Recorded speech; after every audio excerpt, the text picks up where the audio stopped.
Vamos a abarcar hoy día el tema de literatura colonial y nos centramos en el fenómeno del teatro quechua y el desarrollo de las crónicas coloniales. Bien, entonces comenzamos.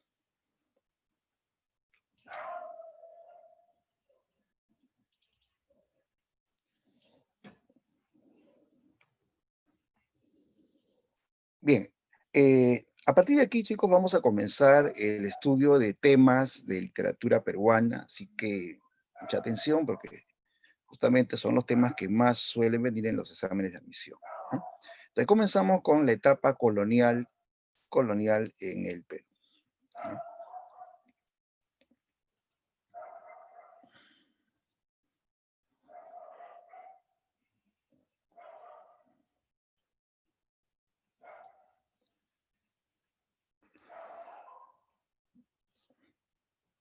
Bien, partamos de ubicarnos en un contexto histórico. Estamos hablando de una larga etapa de nuestra historia que abarcó 3 siglos, desde el siglo XVI hasta el siglo XVIII, ¿no? La etapa en que fuimos colonia de España, ¿sí?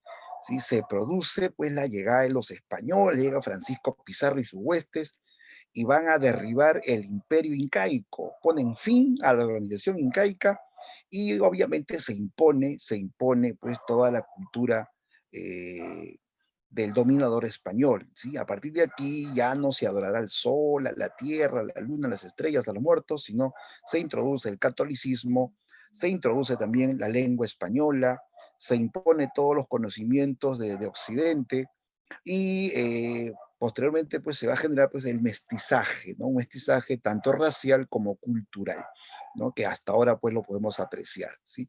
Estamos hablando entonces de 3 siglos de coloniaje, y cuando una es colonia pues prácticamente se rige a la cultura del dominador, ¿sí? En este caso la cultura española. De tal modo pues que en esta etapa la literatura peruana pues es prácticamente una prolongación de la literatura española, ¿sí? La literatura del siglo de oro español. Y tú sabes que el siglo de oro español pues tuvo dos grandes momentos, ¿no? ¿Cuáles fueron los periodos del siglo de oro español, chicos? A ver, te ayudo. Uno es el Renacimiento. ¿Y qué sigue después? ¿Ah? ¿Qué sigue después del Renacimiento? En el llamado siglo de oro español, luego del Renacimiento, a ver quién lo dice, el barroco, pues claro, Valeria, el barroco, exacto, ¿no? Entonces se van a copiar estos moldes tanto del Renacimiento como del barroco. Pero pues en esta etapa la literatura no es pues digamos muy original.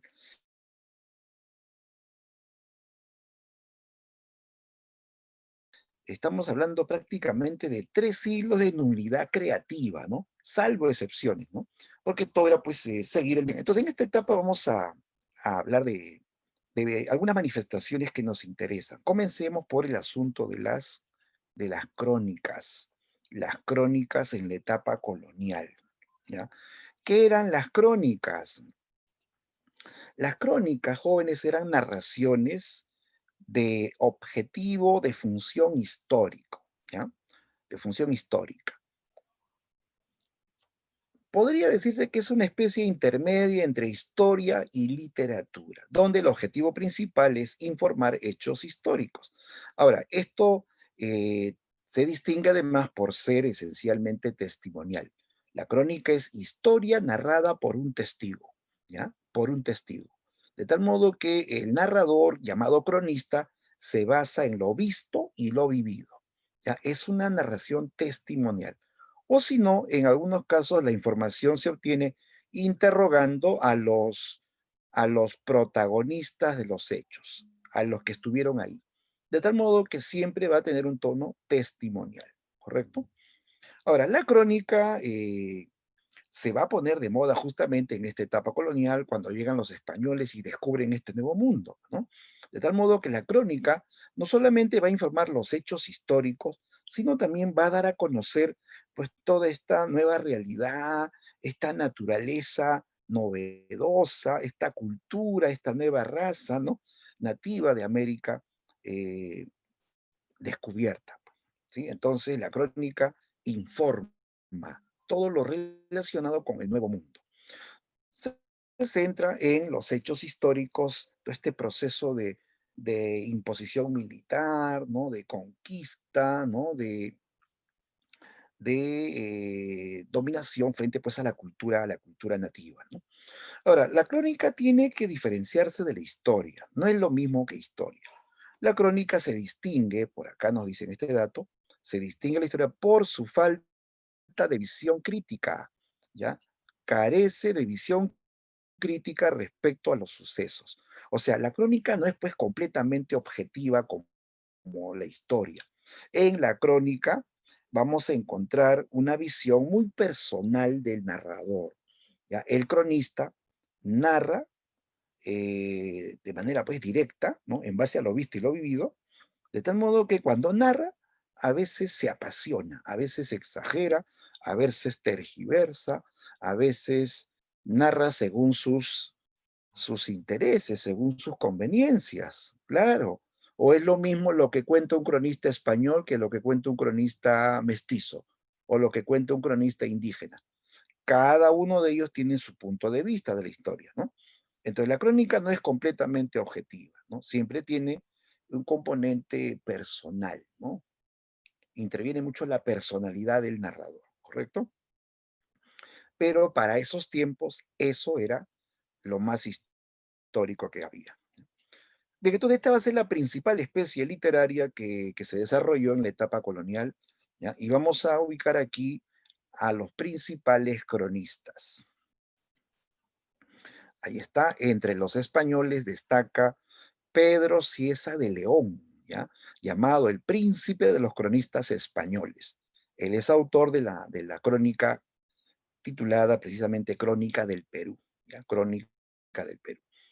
Luego tenemos a nuestro Inca Garcilaso de la Vega, que no es español ni tampoco indígena, es un cronista mestizo, pues que era la novedad en esa época, el mestizo, ¿no? Fruto de la unión de un español y una madre indígena, ¿no? ¿Cuál es la obra principal del Inca Garcilaso, chicos? Que es la obra que todos tenemos que conocer en esta clase. ¿Cuál es la obra cumbre del Inca Garcilaso, del peruano español? La obra cumbre, la crónica, los comentarios reales, pues, ¿no? Comentarios reales. Es la obra que vamos a analizar en esta clase, ¿no? Otro notable cronista de esta época fue Felipe Guamán Poma de Ayala. ¿Ya? Felipe Guamán, cronista amerindio, cronista indígena, ¿no? Va a producir una obra también de este nivel de crónica, eh, donde él, pues, sobre todo va a denunciar, ¿no? La corrupción de los funcionarios españoles, va a denunciar los abusos contra las masas indígenas en la etapa colonial. Se puede decir que este es el libro más valiente de todas las crónicas que se compusieron en esta época. Esta obra titulada Nueva Crónica y Buen Gobierno, ¿ya? Una obra realmente valerosa porque aquí el autor se atreve a denunciar, como no lo hicieron los demás, todos los abusos, todos los crímenes que se cometieron contra indígenas en la etapa colonial por parte de los españoles. Una crónica que también llama la atención porque está llena de imágenes, de dibujos, tiene cerca de 400 dibujos, ¿ya? Busca los dibujos en YouTube, son dibujos que tienen que ver pues tanto con hechos de la etapa prehispánica como de la etapa colonial. Sobre todo nota ahí pues cómo él grafica esos abusos que se cometían contra los indígenas, esa corrupción de autoridades españolas en este periodo colonial, ¿ya? Entonces son los tres principales cronistas de la época: Pedro Cieza, español; Inca Garcilaso, mestizo; y Felipe Guamán Poma, cronista indígena. Vamos a centrarnos en el Inca Garcilaso de la Vega, el más importante cronista de este periodo, ¿no?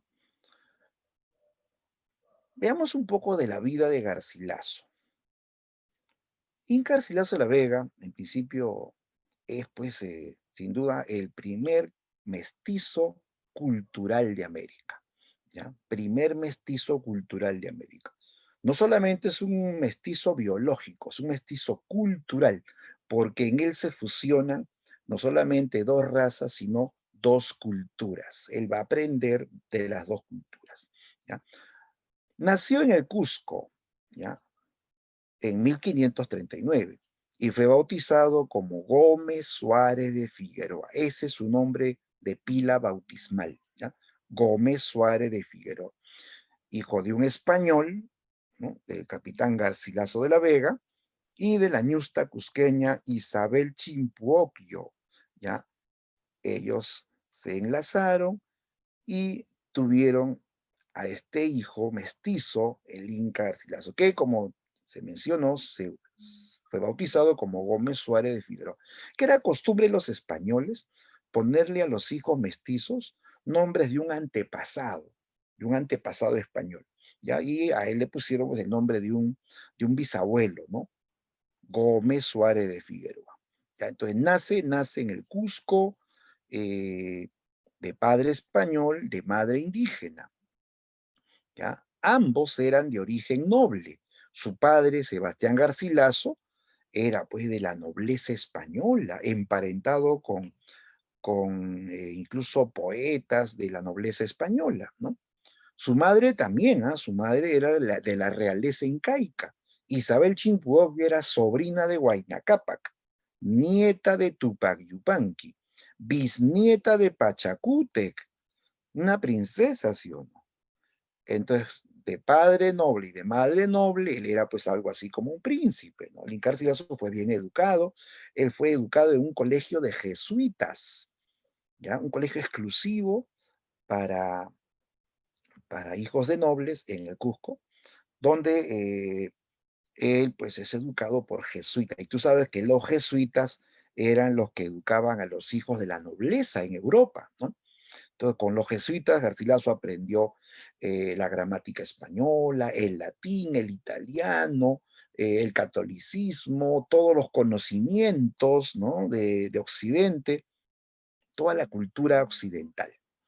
Y luego, cuando iba a su casa, en su casa, todos sus parientes de línea materna le hablaban en quechua, ¿ya? Sus tíos, que eran muchos de ellos amautas, le enseñaban la historia de los incas, le hablaban de sus leyendas, le hablaban de sus gobernantes, de sus leyes, de sus costumbres, de sus celebraciones, de sus creencias, narraban todo acerca de ese pasado glorioso de los incas, ¿no? Cuando ellos formaron un gran imperio. Al final de su narración terminaban llorando. ¿Por qué lloraban? Es que sentían nostalgia de haber perdido ese imperio. Se acordaban de cuando ellos eran los dueños, los que gobernaban, y que eran ahora, eran pues vasallos y hasta sirvientes de los españoles, ¿no?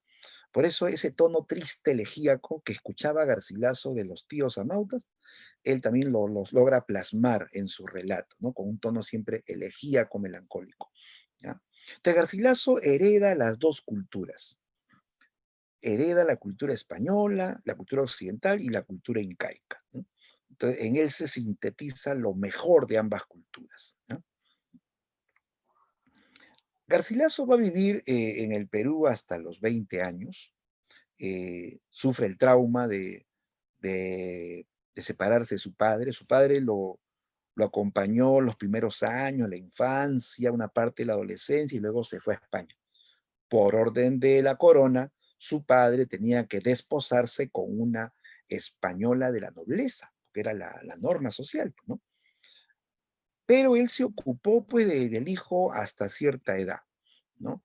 Porque él siempre anheló pues tener un hijo varón y la cusqueña le había dado un hijo varón, ¿no? Al cual él pues quiso bastante, lo educó, pero luego se fue, ¿no? Luego este padre, Garcilaso, muere, pero le deja una herencia al hijo, al Inca Garcilaso le deja una herencia, ¿no? Entonces, tras la muerte de su padre, el Inca Garcilaso viaja a España y ahí adopta el apellido verdadero, ¿no? El apellido de su padre. Se hace llamar Garcilaso de la Vega. Y para resaltar su origen también incaico, se agregó la palabra inca. Entonces se hace llamar Inca Garcilaso de la Vega. En su nombre se nota el mestizaje, ¿no? De dos culturas, ¿no? De dos razas también, ¿no? Allá entonces él adopta el apellido paterno y tramita la herencia, ¿no? Que le correspondía de su padre. Ya, pero él va a España, pues imagínate, el mestizo Garcilaso va a España, y todos pues lo veían pues como un ser extraño, ¿no? Decían, ¿qué es, no? Es español, es indio, no sabían qué era, ¿no? Y lo escuchaban que hablaba en español y hablaba en quechua, ¿no? Entonces era rarísimo, ¿no? Y cuando él va a la casa de los parientes de su padre, obviamente pues no va a ser pues recibido con los brazos abiertos, ¿no? ¿No? Porque era pues el hijo de Sebastián Garcilaso, pero con una, con una indígena cusqueña, ¿no? ¿No? Él va a sufrir también un cierto rechazo, una discriminación, ¿no? Imagínate que tú estás en tu casa tranquilo, te tocan la puerta y es un chico, una chica, ya sabe que yo soy este hijo de tu papá con otra señora, soy tu hermanito, te va a causar, pues, ¿no? Una reacción, no de repente agradable, ¿no? O vas a decir, hola hermanito, ven, vamos a jugar PlayStation. Generalmente no sucede eso, ¿ah? Pero eh, menos mal que Garcilaso eh, tuvo algunos parientes españoles que sí lo recibieron bien.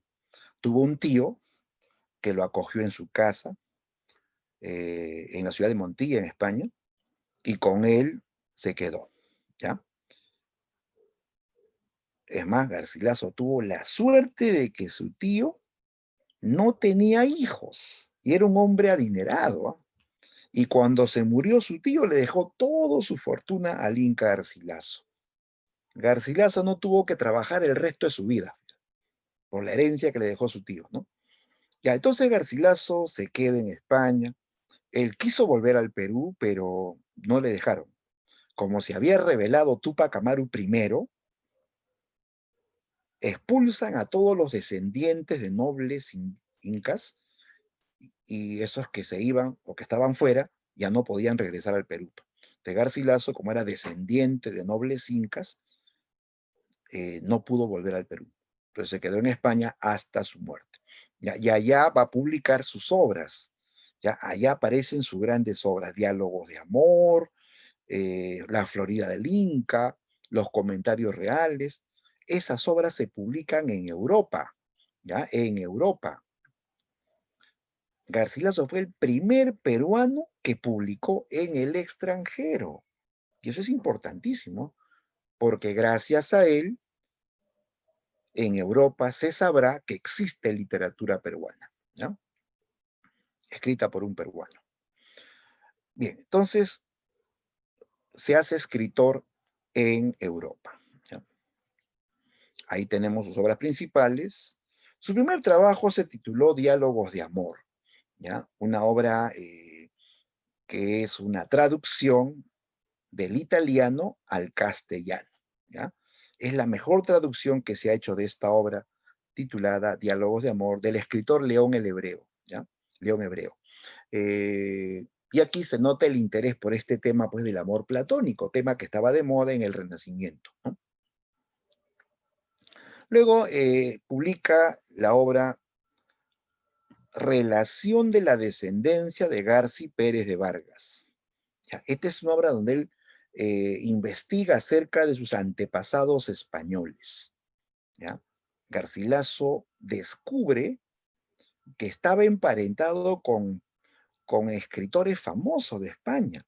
Descubre su parentesco con el poeta del Renacimiento Garcilaso de la Vega y Guzmán. Descubre que estaba emparentado con Jorge Manrique Figueroa, el de las coplas a la muerte, que estaba emparentado con el Marqués de Santillana, que también fue un poeta de la nobleza medieval, ¿no? Entonces, Garcilaso hace un estudio de sus antepasados, dedica este libro a su familia española, ¿ya? Luego vendría su primera crónica titulada La Florida del Inca, ¿ya? La Florida del Inca es una crónica que él escribió basándose en el testimonio de un soldado llamado Gonzalo Silvestre, que participó en la expedición de Hernando de Soto. ¿Ya? Esta obra te habla de la expedición de Hernando de Soto a la Florida. ¿Dónde queda la Florida? ¿Ya? ¿Dónde queda Florida, chicos? ¿No? Florida queda en Norteamérica, ¿sí? Actualmente Estados Unidos, ¿no? Claro, en Norteamérica. Hernando de Soto había escuchado una leyenda de que en la Florida, aparte de riquezas, existía una fuente que devolvía la juventud, la fuente de la juventud. Entonces quería descubrir eso, ¿no? Así que hizo una expedición con soldados, sirvientes y se fueron hacia la Florida. Una caravana inmensa que avanzaba rumbo hacia Norteamérica, eh, pero dice que en el camino la gente se moría de hambre, de enfermedades, de pestes, ¿no? De tal modo, pues, que esa expedición llegó diezmada, ¿no? ¿Ya? Llegaron pocos y al llegar a la Florida viene un ejército de nativos, hombres y mujeres, todos armados, ¿no? Los españoles vieron y dice que se espantaron, dieron media vuelta y regresaron y no descubrieron nada, no encontraron nada. Fue una expedición fracasada, ¿no? De esto trata la Florida del Inca, de esta trágica expedición de Hernando de Soto a la Florida en Norteamérica.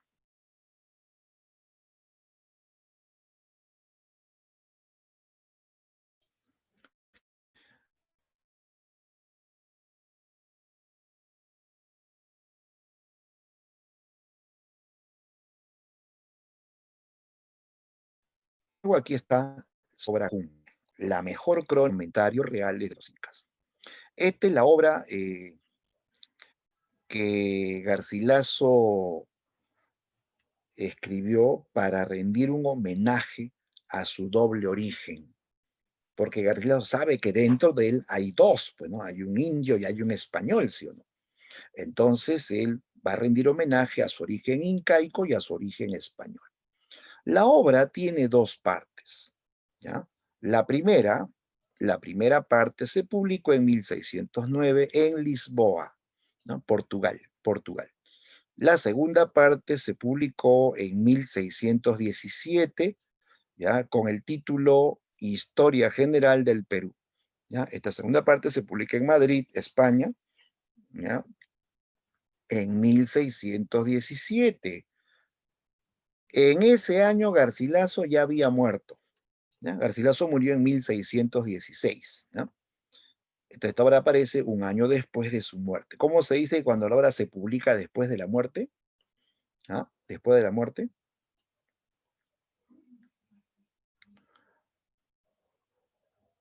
O sea, no lo publica el propio Garcilaso, ¿no?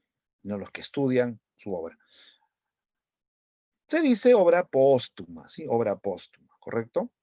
Entonces, Garcilaso escribe esta segunda parte, pero se publica póstumamente, ¿ya? Y con otro nombre. El título de esta segunda parte no es Comentarios Reales. Se le tituló Historia General del Perú. ¿Ya? Historia General del Perú. Es que, repito, quien publica esta segunda parte no es el propio Garcilaso, sino que los que estudiaron su obra. Y ellos pensaron que esto era un libro diferente. Por eso que le pusieron otro nombre, Historia General del Perú. Pero en realidad es la continuación de la primera parte. ¿Ya? Es la continuación simplemente, ¿no? Entonces son dos partes, ¿ok? La obra destaca por su estilo renacentista, ¿ya? Utiliza esa prosa armónica y elegante propia del Renacimiento, ¿no? ¿Sí?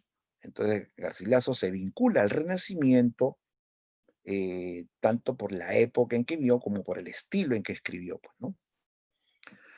Ahora, para escribir esta obra, el autor se va a basar en crónicas anteriores. O sea, él va a leer muchas crónicas de españoles que le antecedieron, pues, ¿no? Así como también se va a basar en estos comentarios que le hacían sus parientes maternos, sus tíos amautas, sus familiares indígenas que le contaban hechos de la historia incaica, ¿no? ¿Ya? Entonces, en base a todo esto, él va a escribir, recordando y pidiendo que le envíen cartas también a sus parientes para pues, poder construir los comentarios reales. Veamos el contenido de cada parte. En la primera parte, Garcilaso nos habla de la historia incaica, todo lo relacionado con el antiguo Perú, ¿ya? Narra la historia incaica desde Manco Cápac hasta Atahualpa, ¿ya? Comienza rescatando la leyenda del Titicaca, ¿no? Para explicar el origen del imperio incaico. Y comienza pues a narrar la sucesión de gobernantes desde Manco Cápac hasta Atahualpa, ¿no? Garcilaso va a enfatizar mucho la historia política, ¿no? Los gobiernos, ¿no? De estos incas, sus leyes, sus conquistas, sus grandes obras, ¿no? De gobierno, sus creencias, ¿no? Esta visión panteísta y animista que tenían pues los pobladores del antiguo Perú, este culto que le decían a los astros, a la tierra, a los cerros, a los ríos, ¿no? ¿No? Sobre todo al sol, que era su dios principal. Cuenta pues que todas las mañanas el Inca, antes que salga el sol, con toda su familia salía a la plaza central de Cusco a esperar la salida del sol. Y cuando estaba ya por salir eso, todos se arrodillaban con la cabeza en el suelo y conforme iba saliendo el sol, ellos iban levantando su rostro con los brazos hacia arriba en señal de veneración, incluso dando besos al sol porque lo consideraban pues su dios, ¿no? Entonces Garcilaso va a detallar esos episodios pues del antiguo Perú cuando existía pues el Tahuantinsuyo, ¿no? Habla de sus fiestas, de su organización militar, social, habla de una sociedad colectiva, donde todos trabajan en forma colectiva, donde hay un gobernante sabio, ético, justo y previsor. O sea, Garcilaso habla del mundo incaico de manera muy, muy elogiosa. Él elogia el mundo incaico. Él habla de la época incaica como, como si fuese pues un paraíso, ¿no? Idealiza el mundo incaico. Lo presenta pues como una de las grandes civilizaciones del pasado. Bueno, Garcilaso siente orgullo pues definitivamente de su origen incaico, por eso hace este homenaje a la historia incaica, ¿no? Pero por historia hoy sabemos pues que el mundo incaico no fue tan perfecto, pues, ¿no? Pero Garcilaso nos habla de lo bueno de ese pasado incaico, ¿no? No hay crítica, no hay, a pesar que él tuvo formación católica, ¿no? No hay una crítica a las costumbres y creencias, pues, de ese pasado incaico, ¿no? Más bien lo idealiza, lo exalta, ¿no? ¿Qué más? En esta primera parte, también Garcilaso va a, a incluir algunas observaciones sobre eh, las crónicas anteriores. ¿Ya? Garcilaso eh, va a corregir a cronistas que le antecedieron. Claro, como Garcilaso es un hombre bien instruido, domina el quechua, domina el castellano, tiene cultura occidental y cultura incaica, es un hombre, se puede decir, capacitado, ¿no? Es un hombre que tiene autoridad para poder corregir. Entonces Garcilaso va a corregir a cronistas que le antecedieron. Por ejemplo, él va a decir, el cronista español Francisco López de Gómara plantea que los indígenas iban a lugares llamados huacas, ¿no? Eh, para adorar a sus muertos. Pues así significaba esa palabra, ¿no? O sea, da a entender que Huaca significa lugar para dar muertos, ¿no? Garcilaso aclara que primero que no se dice Huaca, se dice Huaja, Huaja, y que esa voz quechua significa llorar, ¿no? Llorar, ¿ya? Garcilaso domina el quechua, por eso les corrige a los españoles, ¿no? Les corrige estos errores de, de traducción. O también dice, el cronista sacerdote Juan de Acosta menciona al otorongo para referirse al oso. Dice, creo que su paternidad se ha equivocado, ¿no? Porque otorongo en la voz original es uturuncu y se refiere a un felino andino. Y es cierto, un felino. ¿Ya? Entonces corrige.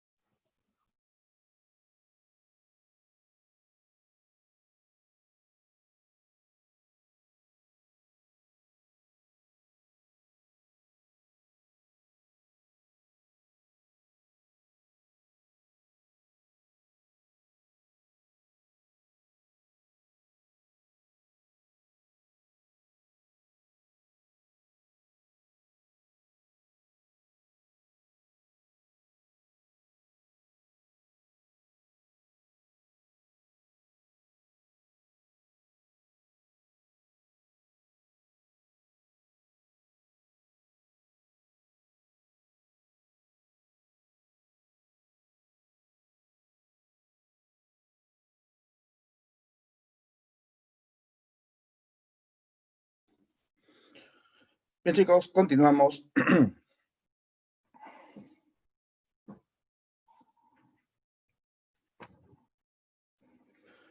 Muy bien, vamos a continuar. Y entonces Garcilaso no solamente cuenta la historia incaica, sino también va a corregir a los cronistas que le antecedieron, ¿no? Luego viene la segunda parte,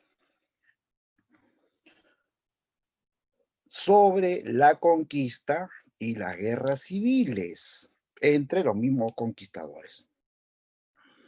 Y esta segunda parte, no se olviden, se llama Historia General del Perú. Pero es la continuación de la primera parte. Garcilaso se va a centrar en el tema ahora de la conquista del Tahuantinsuyo. Llegan los españoles, ¿no? Y van a derribar el imperio de los incas. ¿Sí? Se habla pues desde el descubrimiento de América, la imposición militar y cómo se puso fin a la organización incaica. Y se impone la cultura del conquistador, ¿sí? Ahora, hay que resaltar aquí que Garcilaso no se centra en denunciar pues, los abusos que se cometieron contra los indios, no se centra pues, en la violencia, sino más bien él va a hablar más de los aportes que trajeron los españoles. La nueva religión, el nuevo idioma, los nuevos conocimientos, las nuevas plantas, animales, herramientas que trajeron los españoles a este nuevo mundo. Y por eso se dice que en esta segunda parte Garcilaso está justificando la conquista. O sea, él plantea que la conquista fue un paso necesario para que se introduzca esta cultura occidental, el cristianismo, y acabe pues con el paganismo de los indios, ¿no? ¿Ya? Entonces no hay una denuncia frente a los abusos contra los indios, cosa que sí lo vamos a ver en la obra de Felipe Huamampoma, ¿no? Bien, además de la conquista del Imperio Incaico, también esta segunda parte habla de las guerras civiles entre españoles, ¿sí? Los españoles pues comienzan a enfrentarse entre ellos mismos por los territorios, por las riquezas, ¿no? Entonces Garcilaso va a enumerar pues todas estas sangrientas batallas entre los mismos españoles, ¿ya? Él narra en calidad de testigo, porque él acompañaba a su padre, Sebastián Garcilaso, en estas luchas, ¿correcto? Ahora, él se interesa mucho en el tema de las guerras civiles porque eh, hay una motivación psicológica. Sí, Garcilaso quiere defender a su padre. Resulta que el capitán Garcilaso, Sebastián Garcilaso, había sido calumniado de traición a la corona. Se informó al rey de España que Sebastián Garcilaso apoyó al rebelde Gonzalo Pizarro durante estas guerras civiles, ¿ya? Que incluso en una batalla le salvó la vida dándole su caballo para que él escape, ¿no? Y que éste escapó y reorganizó sus tropas y terminó ganando la batalla, ¿no? Entonces decía que había habido traición. Entonces el hijo, el Inca Garcilaso, que acompañó a su padre, recopila información y documentación para limpiar el nombre de su padre, ¿ya? Garcilaso va a decir que su padre nunca traicionó al rey de España, ¿no? Que en un principio fue obligado a marchar con las tropas de Gonzalo Pizarro, pero que antes de una batalla, si mal no me equivoco, la batalla de Guarina, él y un grupo de soldados se pasó al bando contrario, al bando del pacificador Lagasca, que representaba al rey de España, ¿no? Y terminó luchando en favor del rey. Después también refuta lo de haberle salvado la vida a Gonzalo Pizarro, ¿no? Dijeron que él le dio su caballo para que Gonzalo Pizarro huya, ¿no? Y reorganice sus tropas, ¿no? El Inca Garcilaso sostiene que no le entregó el caballo.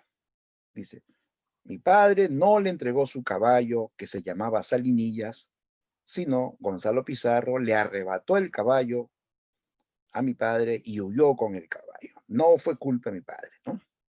Entonces Garcilaso está tratando, pues, ¿no?, de rehabilitar la imagen manchada de su padre, ¿no? Es que en el fondo Garcilaso también se siente español, pues, ¿no? ¿No? Entonces, eso lo motiva a defender a su padre, ¿no? Bien, entonces Comentarios Reales, chicos, es una obra que tiene principalmente un objetivo histórico, ¿ya? Ojo con la apreciación crítica. Comentarios Reales de los Incas, primero, constituye una obra de vasta proyección indigenista. Claro, porque aquí Garcilaso elogia el mundo andino, la cultura incaica, ¿no? La elogia, la exalta, la idealiza, ¿no? Y esto es como un antecedente de lo que será más adelante el indigenismo, ¿ya? En esta narración histórica, tanto del pasado incaico como de la colonia, destaca lo histórico. Esto es lo sustancial, esto es el objetivo principal, ¿ya? Lo literario es solamente el medio para tal propósito, para transmitir la información histórica, ¿ya? El factor literario es un componente funcional y complementario con respecto al objetivo histórico. O sea, lo principal es el objetivo histórico. Lo literario es un complemento, es una herramienta, es un instrumento para poder expresarlo. Y a esto se suma finalmente el tono. Al escribir la historia de los incas, sobre todo esto, el Inca Garcilaso le imprime un estilo elegíaco, ¿ya? Elegíaco. ¿Qué es estilo elegíaco o tono elegíaco? Pues que simplemente tiene un tono melancólico, un tono triste, por la pérdida, pues, en este caso, de algo apreciado, que fue, pues, el imperio incaico, ¿no? ¿Ya? Entonces, tiene de histórico, principalmente, y algo de literario, por el estilo y el uso de un lenguaje elegante, una prosa elegante. ¿Listo?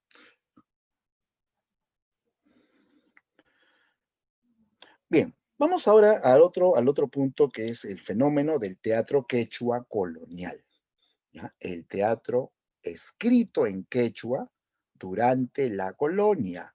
Y esta es una muestra, pues, que la literatura peruana no es homogénea. Más bien es una literatura heterogénea, porque se escribe en diferentes lenguas, ¿no? tanto el español como lenguas nativas como el quechua, el aymara y otras lenguas más que son propias de la Amazonía, ¿no? Algunas en forma oral, otras en forma escrita, ¿no? Y además refleja pues una variedad cultural, porque en el Perú no somos una cultura tampoco homogénea, ¿no? Hay una cultura muy variada, no es lo mismo la cultura andina que la cultura selvática, que la cultura costeña, o la norteña y la sureña, ¿no? Son culturas diferentes. Entonces, la literatura en el Perú es así, es heterogénea y pluricultural, ¿no? Entonces, vamos a hablar en este caso del fenómeno del teatro quechua colonial, ¿ya? Ha habido literatura quechua en la etapa prehispánica, ¿sí? Antes que lleguen los españoles, ¿no? Y en esa época, pues, la literatura quechua era oral, ¿no? Era anónima, basado en las creencias, en esa visión mágico-religiosa de los incas, ¿no? Pero cuando se produce la invasión española, ¿no? Esa literatura quechua, como existió, va a frenarse, se frena, y se impone la literatura en lengua española. Pero no quiere decir que desaparece la literatura quechua. Va a continuar, pero, digamos, en una situación de, digamos, de marginada, ¿no? Ya no de predominante, ¿no? Entonces va a existir el teatro quechua colonial, que se desarrolla desde mediados del siglo XVII hasta fines del siglo XVIII. ¿Ya? Entonces, en la etapa colonial se van a escribir obras dramáticas en lengua quechua, pero siguiendo modelos del teatro español del siglo de oro. Lógico, éramos colonia de España. Entonces, la literatura que se hace en el Perú sigue el modelo español, en este caso, el modelo del teatro español del siglo de oro. ¿Ya? Los grandes modelos, pues, serían el teatro de Lope de Vega, de Calderón de la Barca, de España, ¿no? ¿Ya? Entonces, aparece todo un conjunto de obras dramáticas, obras teatrales, escritas en quechua, pero con molde hispano. ¿Cuáles son las principales obras del teatro quechua colonial? Ahí está, tenemos la obra El pobre más rico, de Gabriel Centeno. Uzcapaucar, ¿no? Que es anónimo. Ollantay, Huapu Ollantay, ¿no? Que también es anónimo. El hijo pródigo, ya este es un auto sacramental escrito íntegramente en quechua, ¿no? Y llevado al teatro. La historia bíblica del hijo pródigo llevado a teatro en quechua. Esto de trabajo lo realizó el cusqueño Juan Espinosa y Medrano. ¿Ya? Juan Espinosa y Medrano, más conocido como el Lunarejo, el cusqueño Juan Espinosa. Entonces, como te das cuenta, en esta etapa ya se escribe en quechua, ya no es oral. Oral fue en la época prehispánica. En esta etapa colonial ya se escribe en quechua. Y además, nota que hay autores definidos. En la etapa prehispánica, la literatura quechua era 100% anónima. En esta etapa vemos algunos autores definidos, como Gabriel Centeno, como Juan Espinosa Medrano. ¿Ya?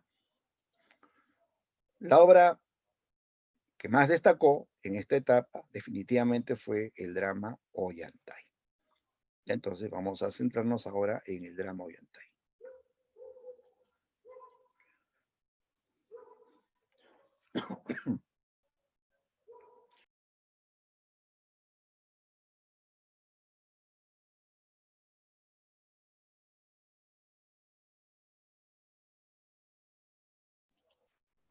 Bien, ahí está. El drama quechua Ollantay. Ya. Primero resaltemos el género. Ollantay, chicos, no es una novela, no es un cuento, es un drama. Es un drama y obviamente pertenece al género dramático. O sea, esta obra fue escrita para ser representada teatralmente, para ser vista en un escenario, ¿sí? Para representarse ante un público. Claro que se puede leer y yo lo puedo contar, ¿no? Pero esta obra fue escrita para ser vista en un teatro, ¿correcto? De género dramático. Su autor es anónimo, ¿ya? Se especula que el autor pudo ser el padre cusqueño Antonio Valdés, ¿ya? Pero esto, chicos, no es pues una afirmación que esté demostrada al 100%, es solamente una teoría, ¿no? Se sospecha, se cree que el autor de Ollantay pudo ser el padre cusqueño Antonio de Valdés, porque él escribió una versión dramática de Ollantay, así para teatro, y al final pone su nombre, ¿no? Pero hay quienes sostienen que eso es solamente una copia, ¿no? ¿Ya? Entonces todavía no está definido el autor, ¿no? Algunos dicen que Antonio Valdés puede ser el autor, otros dicen que es solamente el copista.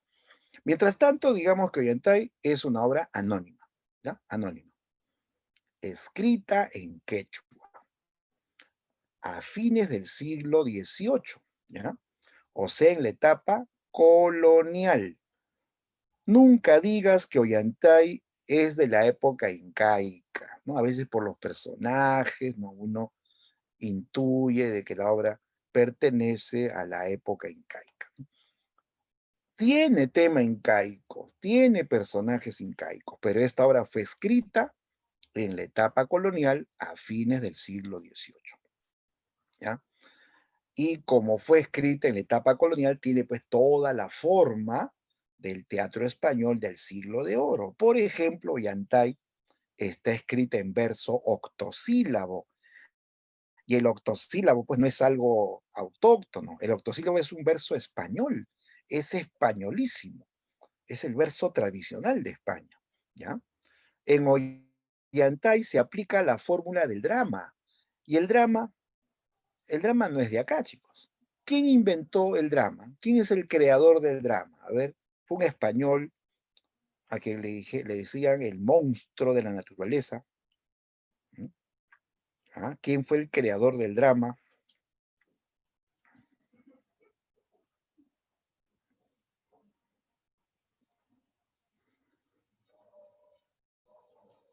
El creador del drama fue el famosísimo Lope de Vega, ¿de acuerdo? Lope de Vega. ¿Ya? Entonces, el drama es una herencia española. Además, en Ollantay interviene un personaje gracioso, ¿sí? El famoso Piquichaqui, ¿no? Y el gracioso es un personaje creado por Lope de Vega también, ¿ya? Entonces, en Ollantay se ve pues un tema incaico, pero toda la influencia del teatro español del siglo de oro.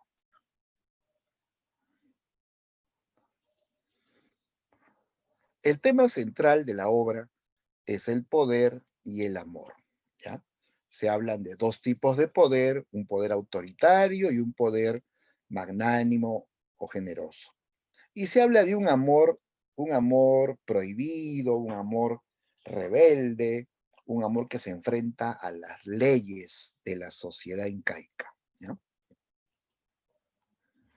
Ya, entonces aquí enfatizando lo que ya hemos dicho, la obra tiene tema incaico, pero fue escrito en la colonia.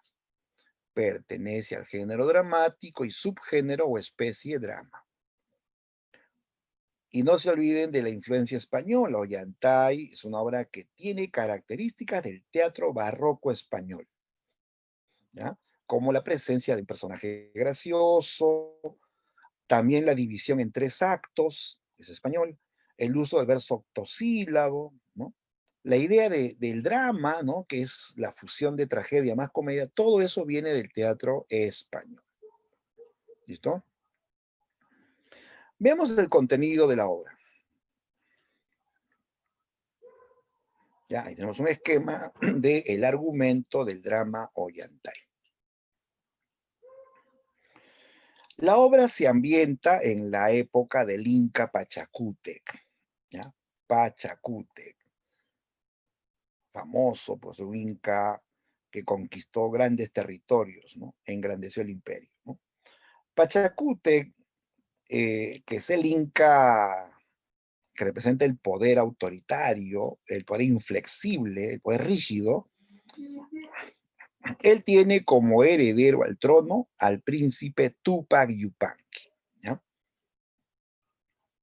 Además,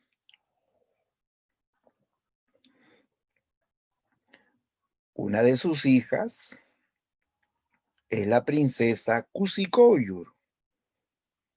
Kusikoyur, que significa estrella alegre, ¿no? Kusikoyur, en esta historia, se enamora de Ollantay, que era el señor del Antisuyo, famoso guerrero, valeroso, admirado por sus hazañas, por sus triunfos, ¿ya? Pero esta relación es un amor prohibido. ¿Por qué prohibido? ¿Por qué esta relación se tilda de prohibida?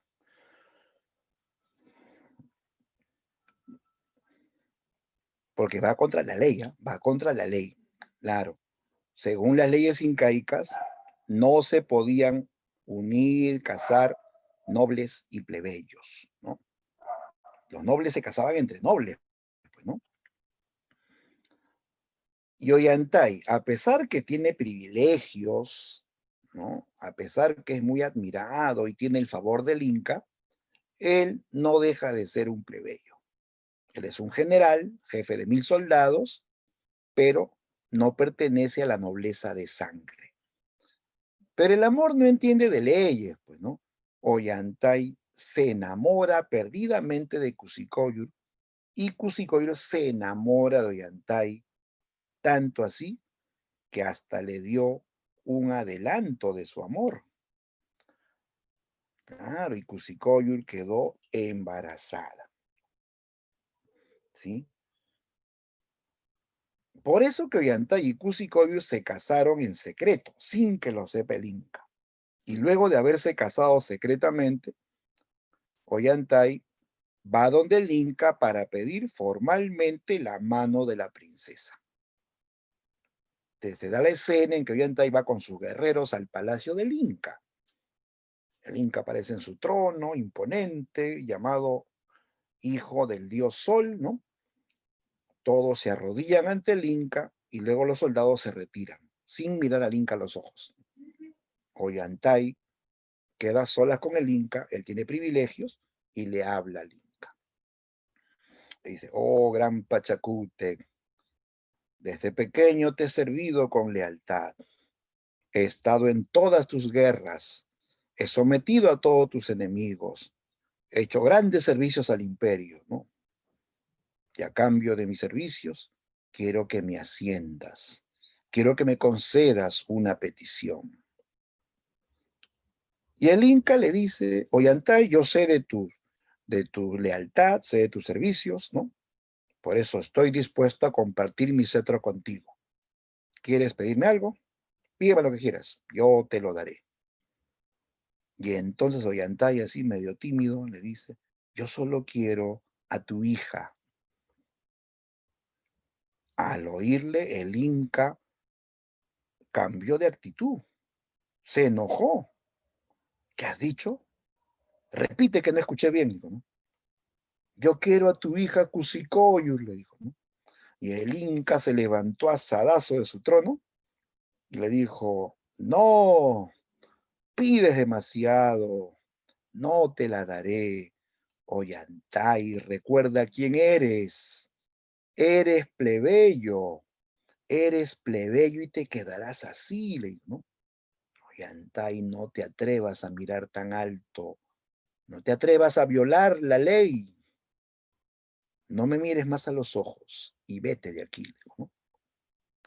Pachacute lo rechaza por ser plebeyo y lo expulsa, incluso le dice, no me mires más a los ojos, o sea, lo reduce a la condición de un sirviente. Y él era pues un general, ¿no? Lo expulsa, ¿no? Pachacútec es el Inca que se ciñe a la ley, el rígido, él no hace excepciones, ¿no? Y el pobre Ollantay se va pues a su tierra, el Antisú, y ahí cuenta que el Inca lo ha despreciado, que lo ha humillado, ¿no? Y estando en el Antisuyo, Ollantay recibe la visita de el gracioso Piquichaqui, ¿ya? Piquichaqui llega ante Ollantay y dice, señor, señor, malas noticias. El Inca ya lo descubrió todo. Y él dice, ¿qué ha pasado? Eh, Fiel amigo Piquichaqui. Señor, el Inca ya se enteró que la princesa está embarazada y que usted es el culpable. El Inca está furioso, ha castigado a la princesa, la ha encerrado, la ha desaparecido y ha enviado 1000 hombres para matarlo. Señor, ¿qué ha hecho? Usted debió estar endemoniado, le dice, ¿no? Y Ollantay dirá, calla, Piquichaqui, ¿tú qué sabes? Le dice. Él dice, yo solo sé que el Inca lo va a matar. Entonces, Ollantay, al escuchar que el Inca ha castigado a la princesa, la ha encerrado y ha enviado tropas para capturarlo y matarlo, entonces Ollantay decide rebelarse contra el Inca. Aquí se inicia la gran rebelión. Ollantay levanta a su gente delante suyo y comienza la rebelión contra el Inca Pachacute. ¿Ya? Pero aclaremos que Ollantay no se rebela por ambición de poder, no es que él quiera ser un nuevo Inca, ¿no? A él no lo mueve la ambición de poder. ¿Qué lo mueve Ollantay? Pues simplemente lo mueve el amor, ¿no? El amor por Cusicoyo, ¿correcto? Entonces Ollantay se alza contra el Inca, comienzan las luchas entre las tropas imperiales y las huestes rebeldes de Ollantay. Al comienzo Ollantay triunfa, derrota a las tropas imperiales lideradas por el general Rumiñahui. ¿Ya? Él triunfa, ¿no? Y se apodera una fortaleza que llevará su nombre, el Ollantaytambo. ¿Ya? Mientras tanto se da la otra historia, la historia de Cusicoyo. Ella ha sido encerrada en un templo llamado Acyahuasi, ¿ya? En el Acyahuasi, donde ella no va como Acya, no va como una virgen para el culto al sol, no, ella va como prisionera, ¿ya? La encierran en un calabozo de piedra, donde ella vive atormentada, maltratada, y estando presa nace el fruto del amor prohibido, la hija de Ollantay y Cusicoyo, esta niña llamada Ima Sumac, ¿ya? Ima Sumac, que significa qué bella, ¿no? Qué bella. Nace Ima Sumac y al poco tiempo se la quitaron a la madre. La separaron de su madre, ¿no? Le dijeron que luego, cuando va creciendo, le dicen que ella es huérfana, que su destino es vivir encerrada y adorar al sol, ¿no? Cusicoyo sufre, pues, ¿no? Sufre todo este encierro, el hecho de que la han separado de Ollantay, le han arrebatado a su hija. Esta es la parte trágica, la parte más conmovedora de la obra, ¿no? Mientras tanto, la rebelión de nuestro amigo Ollantay se extiende, ¿no? Pero pasa el tiempo y el viejo Pachacútec muere, ¿ya? Muere Pachacútec y lo reemplaza su hijo Tupac Yupanqui. Él continúa el gobierno y la lucha también, ¿no? Tupac Yupanqui envía al general Rumiñahui con la orden de capturarlo, ¿no? De que lo traiga vivo o muerto. Entonces Rumiñahui se compromete a traer a Ollantay. Y él entonces planifica la captura. Rumiñahui se pregunta, ¿cómo captura a Ollantay? Ollantay lucha como un puma, tiene una fortaleza que no se puede traspasar, ¿no? Entonces, muy astuto, se le ocurrió engañarlo. Lleva su ejército y lo esconde cerca de la fortaleza. Y luego Rumiñahui se presenta solito ante Ollantay, fingiendo ser una víctima del Inca Tupac Yupanqui, ¿ya? Él se presenta malherido. O sea, para que le crean que es una víctima del Inca, se presenta malherido. Y sé que agarró un cuchillo y se cortó el pecho, la cara, los brazos, se rompió la cabeza con un piedrón, se hizo azotar y así arrastrándose, ¿no? Herido, mal herido, pues, ¿no? Llega ante Ollantay Y cuando Ollantay lo ve, pues siente pena, pues, ¿no? Lo reconoce y siente pena. Dice, Rumiñahui, ¿qué te ha pasado? ¿Quién te ha hecho esto? Y Rumiñahui dirá, el nuevo Inca, Tupac Yupanqui. Es un tirano, ha mandado a matar a muchos por haber fracasado en esta guerra, ha hecho correr ríos de sangre. Yo me opuse a su tiranía y él ordenó este castigo. Mira cómo me han destrozado el cuerpo. Mira cómo me han destrozado el rostro. Yo era bonito. Ahora yo también me rebelo contra el Inca. He venido a unirme a ti y juntos nos enfrentaremos al tirano. Y Ollantay pues no ni sospecha las malas intenciones de Rumiñahui y le cree. No te preocupes, Rumiñahui, ahora sí tendrás mi amparo, yo te voy a proteger, ¿no? Seremos aliados. Y ordenó que le traigan comida, que le curen sus heridas, que le den ropa, ¿no? Se hicieron aliados. Ahora, todo esto coincide con una gran fiesta. Se celebra el Inti Raymi, la fiesta del sol. Entonces el astuto Rumiñahui aprovecha la fiesta del sol para capturar a Ollantay. Rumiñahui se encarga de que la fiesta se prolongue un día más, se encarga de repartir esos licores espirituosos que bebían los incas, esa chicha de jora que cuando está bien fermentada embriaga, ¿no? Y celebraron durante 3 días. Imagínate cómo terminaron al tercer día de estar celebrando, bebiendo, ¿no? Todos dormían borrachos, el ejército borracho, los lugartenientes borrachos, Ollantay borracho, hasta Piquichaqui estaba borracho, ¿no?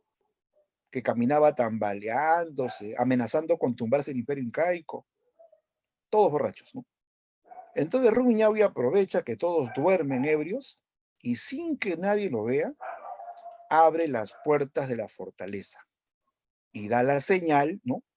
Para que ingrese su ejército. Entran las tropas imperiales y aplastan a los rebeldes, ¿no? Matan a los rebeldes y capturan a Ollantay. Ollantay entonces fue capturado por una treta, por un engaño del astuto Rumiñahui. Jóvenes, ¿a qué historia nos recuerda esta táctica empleada por Rumiñahui? A esta táctica de entrar a la fortaleza y luego abrir la puerta de la fortaleza, ingresa el ejército. ¿Ah? ¿A qué historia nos recuerda? A ver, ¿qué nos dice nuestro amigo Brian? ¿Qué dice Valeria? ¿Qué dicen los presentes? A ver, hoy han venido menos, ¿no? A ver, ¿qué dicen nomás, chicos? Alexa, Edith, Gabriel, Dayana. ¿A qué historia nos recuerda esta táctica? Este engaño.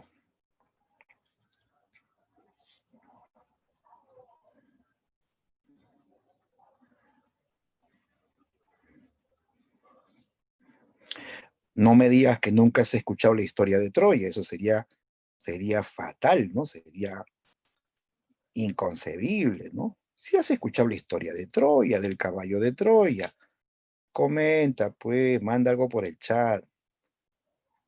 Hoy te veo triste, no sé qué pasó. La historia de Troya, ¿sí? Claro, la táctica del caballo de Troya. Ahora te pregunto, ¿los incas conocían la historia de Troya? ¿Piratearon acaso la película? ¿No? No, pues la historia de Troya no la conocían los incas porque no había contacto posible con Europa, con Occidente, ¿no? La historia de Troya la traen los españoles durante la colonia, ¿no? ¿Sí?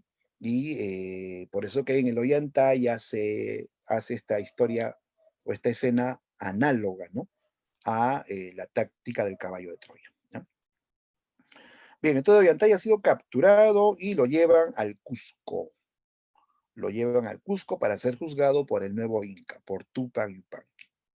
Ya pues, en el Cusco Ollantay va a ser condenado a muerte. Rumiñahui pide la pena de muerte, ¿ya? Pero antes de que lo ejecuten, el Inca le pregunta a Ollantay, ¿no? ¿Por qué te rebelaste? Ollantay dirá, por amor. ¿Y Tupac no entiende? ¿Por amor? Entonces se le acerca el gran sacerdote Rumiñahui y le habla al oído al Inca. Tupac, a diferencia de su padre, sí sabe escuchar, ¿no? ¿Ya? Y le dice que el imperio ha soportado pues muchos años de guerra, de violencia, de muerte, y para acabar con esos conflictos internos debe haber perdón.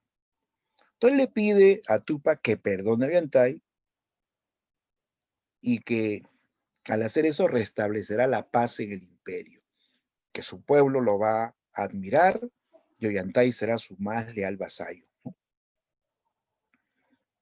Entonces Tupac, luego de pensarlo, decide perdonar a Ollantay, ¿no? ¿Ya? Entonces le dice, Ollantay, yo te devuelvo la vida, quedas perdonado y recuperarás todos tus privilegios.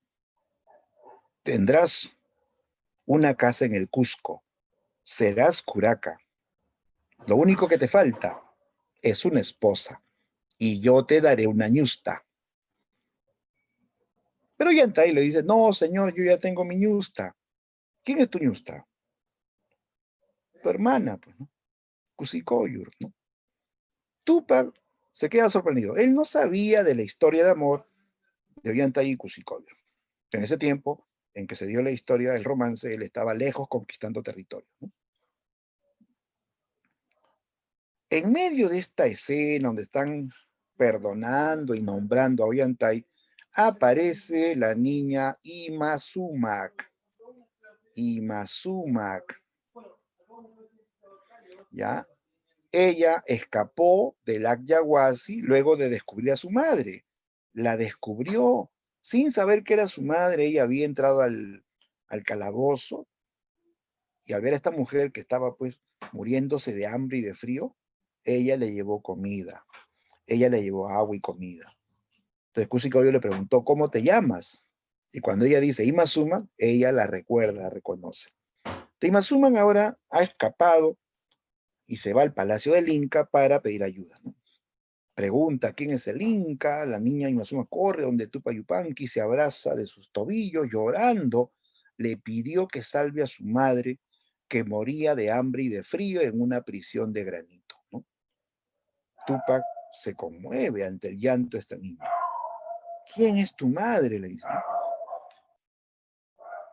Imazuma dirá, mi madre es la princesa Kusikoyo. Al oír esto, Tupac la recuerda. Inmediatamente decide ir al rescate. Dice, esta niña ha rasgado mi corazón. Vayamos a rescatar a su madre, ¿no? Y así todos van a la Yaguasi. El Inca ordena que liberen a la princesa. Finalmente sacan a Kusikoyo, así toda débil, medio moribunda, y se produce el reencuentro entre Ollantay y Kusikoyo luego de más de 10 años, ¿eh?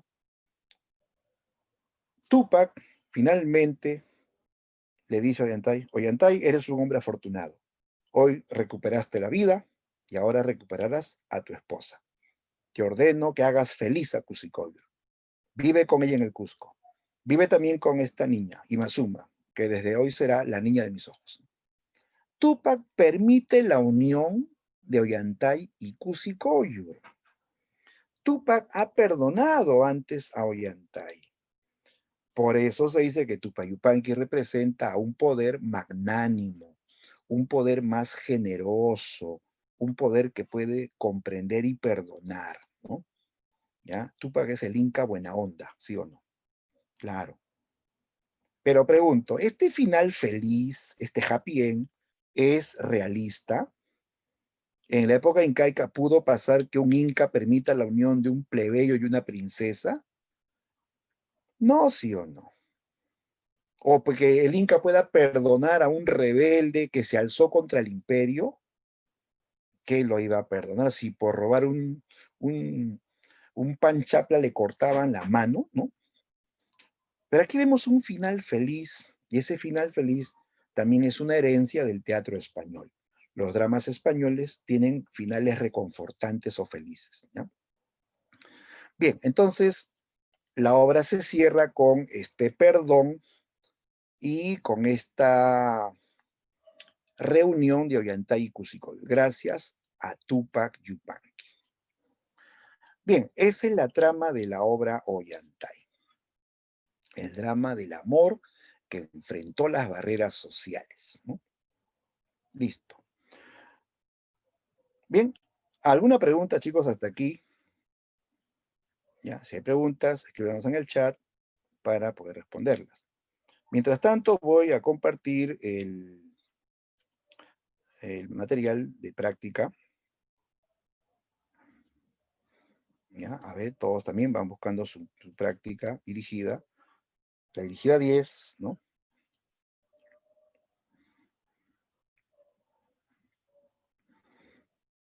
¿Ya? La dirigida 10, todos también con su práctica para marcar, chicos, la solución.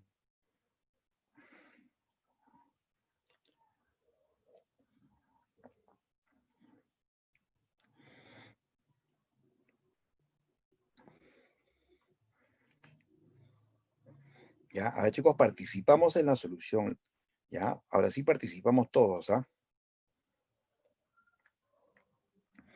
Ya, envíenos sus claves por el chat. Primera pregunta, completa los espacios. Ollantay es escrito en lengua quechua, pero siguiendo modelos del teatro español de él.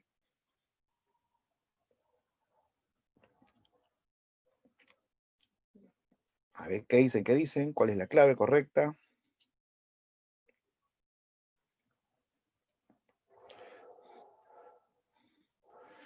Así es, mi estimada Valeria. Muy bien, correcto. ¿Todos de acuerdo? ¿Sí? Claro, es la A. Ollantay es un drama, o sea, mezcla de tragedia y comedia, escrito en lengua quechua, con moldes del teatro español del siglo de oro. Así es, sin duda, es la A. Ya, letra A. Pregunta 2.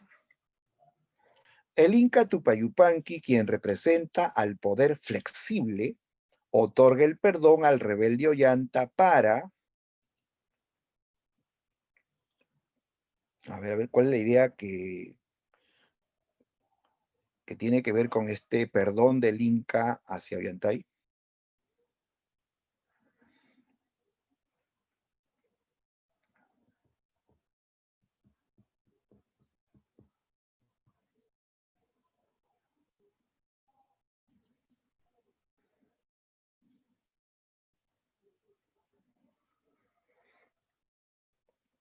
A ver, por ahí tenemos una clave B.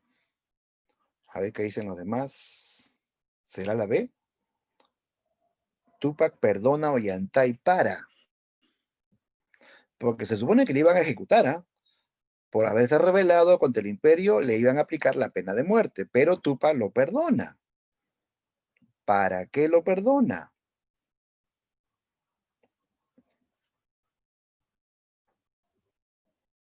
Ya tenemos una clave, pero a ver qué dicen los demás, pues, ¿no?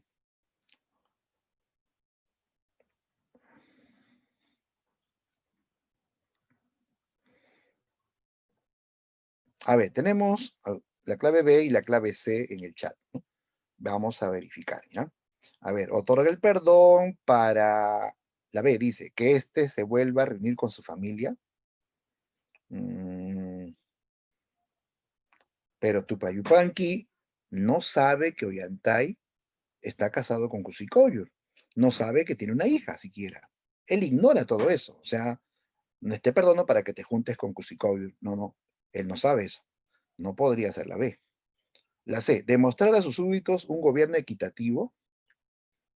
Bueno, chicos, ahí hay leyes, ¿ah? Hay leyes que se tienen que... Las leyes no son pues cosas que uno las hace porque quieres, ¿no? Se tienen que cumplir porque son obligatorias, ¿no? Y no es que él lo perdona para quedar como bueno solamente o para demostrar que es un gobernante, ¿no? Justo, sino lo que pasa es que como ha habido muerte, como dijo el sacerdote, ¿no? Para que se restablezca la armonía, para que acaben esos conflictos, esas luchas internas, tiene que haber perdón, dijo, ¿no? Entonces Ollantay, pues, que lo piensa bien, se da cuenta que es cierto, ¿no? Perdonando a Ollantay ya no habrá, pues, rebeliones, es más, el pueblo lo va a admirar, ¿sí o no? Y Ollantay mismo va a ser su vasallo, ¿no? Entonces, la mejor respuesta en esta pregunta era la A. Lo perdona para superar los conflictos internos del imperio. Ten en cuenta que ha habido un conflicto interno, ¿no? Una guerra interna en el imperio, ¿no? La idea era superar eso, ¿no? Ya, esa es la clave correcta. Siguiente pregunta. 3. Según el argumento del drama Ollantay, ¿a qué se debió la captura del general Ollanta? Ah, a ver, ¿cómo fue la captura?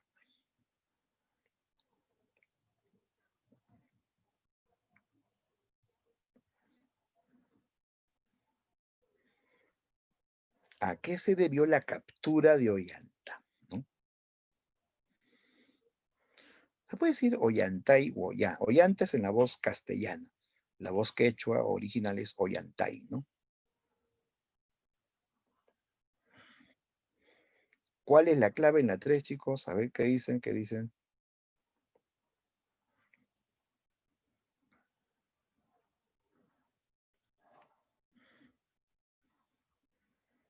¿Quién capturó Ollantay? ¿Quién fue el estratega, ¿no? Que planeó esta captura? El más astuto, pues, de los personajes de esta obra, ¿no? El general Rumi Ñawi, ¿no? Entonces, voy a las claves y encuentro esta opción, la B, que dice, gracias a la estratagema dirigida por Rumi Ñawi. Estratagema es una trampa, pues, ¿no? Una trampa, un engaño, una treta.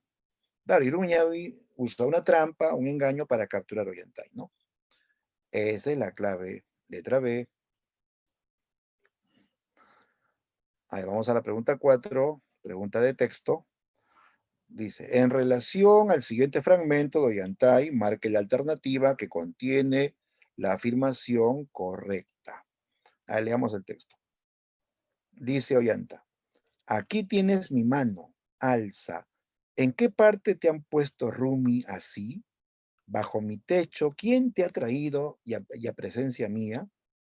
Te haré dar ropa nueva. De mi pecho el puro afecto apreciarás un día.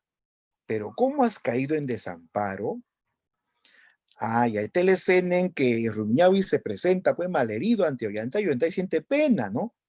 ¿Quién te ha hecho esto, Rumiñahui? ¿Quién te ha traído a mi presencia? Y siente pena, ¿no? De mi pecho tendrás puro afecto. Ya.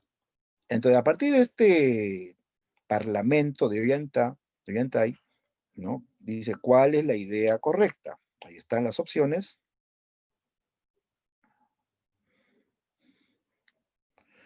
A ver, dice, la A dice, refiere el alejamiento de Rumiñahui, uno de los mejores servidores del imperio. No habla de eso, ¿no? Refleja el poder flexible de Ollantay al perdonar a los enemigos de Pachacute. No, pues no son enemigos de Pachacute, ¿no? Supone que Rumiñahui es general, ¿no? General del imperio, ¿no? A ver, Araceli nos dice que es la D de dado. Rumiñahui se gana la confianza de Ollantay, quien desconoce su real intención. Claro, el astuto Rumiñahui lo está engañando, ¿no? Usa esta treta de fingirse malherido, víctima del Inca, para ganarse la confianza de Ollantay, ¿no? Y capturar, ¿no? Muy bien, así es, la clave la D. Listo. Pregunta 5. Marque la alternativa que completa adecuadamente la siguiente afirmación. El teatro quechua colonial sigue los modelos del teatro español del siglo de oro como el empleo de, a ver, ¿qué característica del teatro español del siglo de oro se ve en el teatro quechua colonial?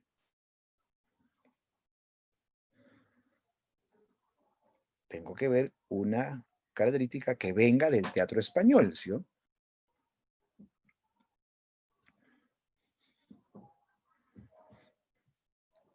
Rima irregular. La rima es consonante o perfecta, no es irregular. La B puede ser. Puede ser. La C, dialectos para la composición de la obra. Dialectos. No, pues está escrito en español puro. Coros, presencia de coros. No hay coro en el teatro español. ¿Eh? Dioses incaicos del teatro español. No, pues no puede ser que en el teatro español haya dioses incaicos, ¿no? Entonces, la clave, la única clave, así es Valeria, muy bien, la clave era la B de beso, versos octosílabos con rima consonante. Esto sí es una herencia del teatro español. Esto lo usan los autores del teatro español y se va a aplicar en el teatro quechua colonial también. ¿Listo? Entonces la clave correcta era la B. Pregunta 6. Con respecto a la obra teatral Ollantay, marque la alternativa que contiene la afirmación correcta. Solo una es correcta.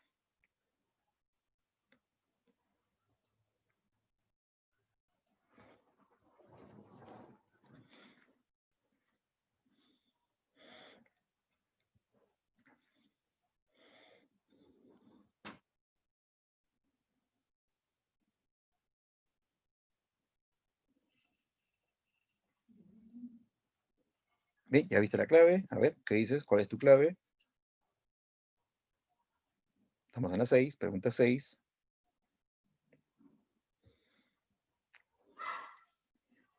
Ahora sí, estamos en la 6 todavía.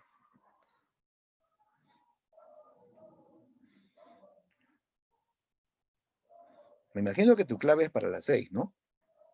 Claro, y es correcto. Así es, Valeria, también. La clave en esta pregunta 6 es la D. Es un drama anónimo escrito en lengua quechua. Ojo que sí está escrito, ¿ah? No es oral. Oral es en época prehispánica. En esta etapa colonial ya las obras quechuas se escriben. El quechua tiene escritura, por si acaso, ¿no? Claro. Descártala porque no es satírico. La B fue creada antes de la guerra de los españoles. No, porque esta obra es colonial. No puede ser que se escribió antes. Se escribió cuando los españoles ya estaban acá, ¿no? ¿Ya?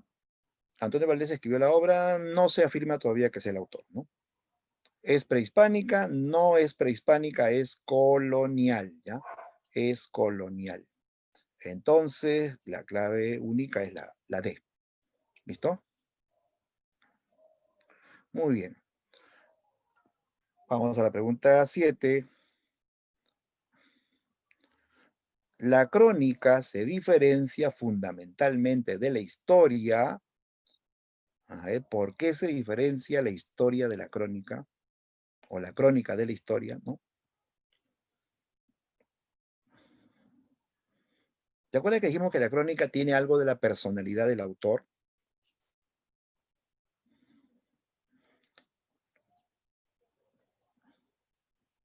Claro, entonces en ese sentido es más subjetiva. Y como es subjetiva, ya no tiene una visión crítica, ya no tiene objetividad, ¿no?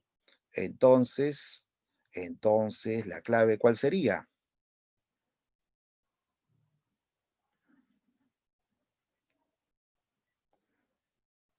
Clave correcta.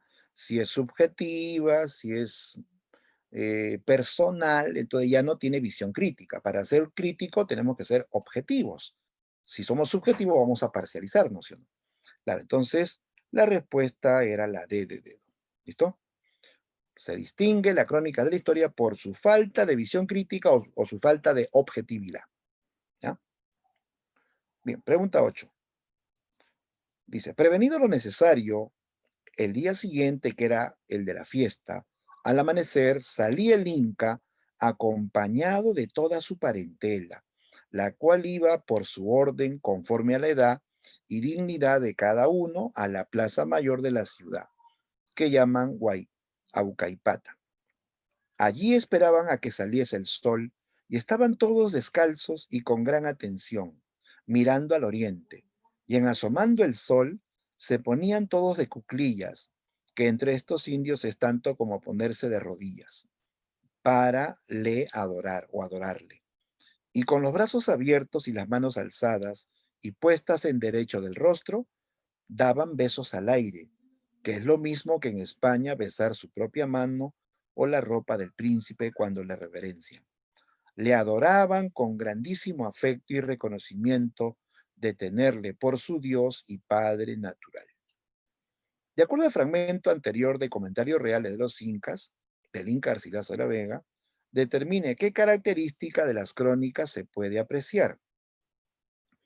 ¿Qué característica de la crónica vemos en este texto? ¿De qué nos han hablado? De cómo el Inca y sus parientes rendían homenaje al sol, como todos se arrodillaban, ¿no? Levantando los brazos, dándole de besos volados, reconociéndole como su Dios, ¿no? A ver, si revisamos las alternativas, vamos descartando, ¿eh? Carencia de visión crítica en el testimonio del escritor indígena. Y aquí hay varios errores. Primero, que Garcilaso no es indígena, de ahí nomás se descarta, ¿no? B, incorporación de manifestaciones diversas de la cultura incaica. Aquí vemos las creencias, ¿no?, de la cultura incaica, de adorar al sol, de considerarlo su dios. Esta puede ser, ¿ah? La C, alteración del orden cronológico en los recuerdos del cronista. Alteración del orden cronológico. Las crónicas se llaman crónicas porque siguen un orden cronológico. Crónica viene de crono, crono es tiempo, ¿no?, que está en orden de tiempo. Entonces no hay alteración del orden, ¿no? Descripción detallada del culto religioso en el Perú preincaico. Podría ser, pero acá hay un detalle, dice preincaico. Preincaico es ante los incas, y aquí nos hablan del Inca. No es época preincaica, descartado, es época incaica. Desarrollo de una versión indirecta de las costumbres litúrgicas. Versión indirecta, no. Recuerda que esto se lo cuentan los parientes maternos al Inca Garcilaso, y la forma de rescatar la información es bastante directa, más bien. Siempre la crónica es una versión directa. Lo cierto entonces es que aquí se notan estas costumbres, estas creencias de la cultura incaica, ¿ya? La clave es la B, ¿ya? Letra B. ¿Ya? Vamos terminando, chicos, la pregunta 9 y 10. 9. En los comentarios reales, el Inca Garcilaso manifiesta su preocupación por corregir a los cronistas anteriores. Para ello se basó ¿en qué se basa Garcilaso para corregir a otros cronistas anteriores, ¿no? Para que uno pueda corregir, uno tiene que saber qué vas a corregir si tú no sabes, ¿no? Garcilaso es un hombre que sabe bastante. Sabe la cultura, la historia incaica, la historia española, domina el español, domina el quechua, ¿no? Es un hombre, se puede decir, pues capacitado, competente, ¿sí? Respuesta. Él está en la capacidad de corregir porque él domina el quechua, tiene doble origen, doble cultura, entonces es un autor competente, ¿ya? La clave es la B, B de beso, ¿no? Entonces, como él domina el quechua, cuando los españoles se equivocan al traducir, él les corrige, ¿no? Porque él sabe quechua, ¿no? Es más, lo domina, lo habla a la perfección, ¿no? Y la última pregunta, la 10. El objetivo importante en la segunda parte de Comentarios Reales, el objetivo de la segunda parte, recuerda que esta segunda parte habla de la conquista y las guerras civiles entre españoles. El objetivo, finalmente, es una motivación psicológica de querer defender a su padre, ¿ya? Defender o rehabilitar la figura de su padre. La clave la D. Correcto, Araceli, muy bien, excelente, era la clave. Letra D, ¿ya? Rehabilitar la figura mancillada o manchada de su padre. ¿Listo? Muy bien. Bien, chicos, con esto estamos ya concluyendo nuestra sesión de hoy. Espero que haya quedado todo claro. Bueno, ya estamos, chicos, en la víspera de de Nochebuena, y quiero también aprovechar para desearles a todos pues, que pasen una feliz Navidad con los seres queridos, ¿no? Que sea un momento pues, de paz, en medio de todo, ¿no? De repente los problemas, las dificultades, pues tengamos este tiempo de reunión familiar, ya sea en forma directa, otra vez a través del Zoom, como muchos están haciendo, ¿no? Espero que pasen una bonita Navidad. Bien, chicos, y nos reencontramos ya la próxima semana. ¿Ya? Desde aquí, chicos, un abrazo para todos. Nos vemos hasta la próxima semana. Chao, chao.